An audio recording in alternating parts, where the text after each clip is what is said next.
In the Bible, it tells a very interesting story about peace. How to make peace in the world. This is a very big problem nowadays.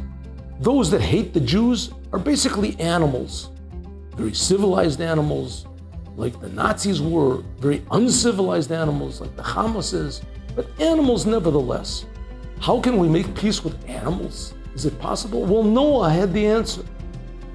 Noah was in an ark 1 full year with terrible animals, man-eating lions and tigers and snakes, with cobras, with the whole gamut of dangerous animals that are kept in zoos, and people have big signs, keep away from the animals, don't. And Noah lived together with them for 1 full year. And not only that, they didn't even damage one another. What was the secret of their peace? The secret of peace was Noah himself. It says that Noah was a ish tzaddik tamim, because Noah was a holy person. What does it mean, holy person? He thought all the time about the Creator. He felt lucky and fortunate that God was creating him. He was always positive, and he didn't take from the selfishness of his generation. He didn't act like an animal. He acted like a person is supposed to act, connected to his Creator. That had a big effect on the world, and it had effect on all of the animals that were in the ark. A similar story we see with Daniel in the lion's den. It said that Nebuchadnezzar threw Daniel into the lion's den, and the lions had been starved for days, and the lions didn't harm him. They were calm.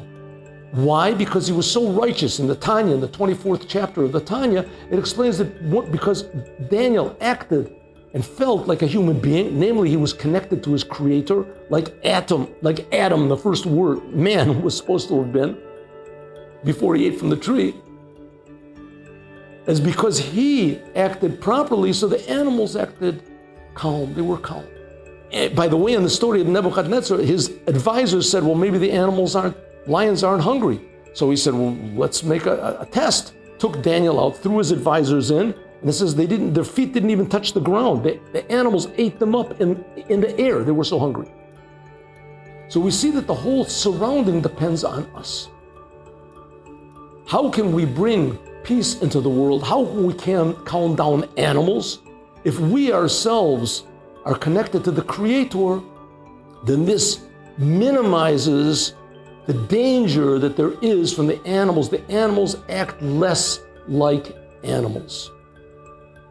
This in no way exonerates our enemies and those that killed us from punishment. But on the other hand, it's like the Rebbe explained, like a soldier that goes into battle, if he doesn't wear a helmet and he gets shot, it's not his fault. The enemy is shooting at him. It's their fault. But the helmet protects.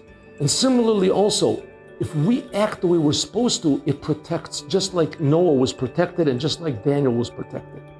That's the secret to world peace.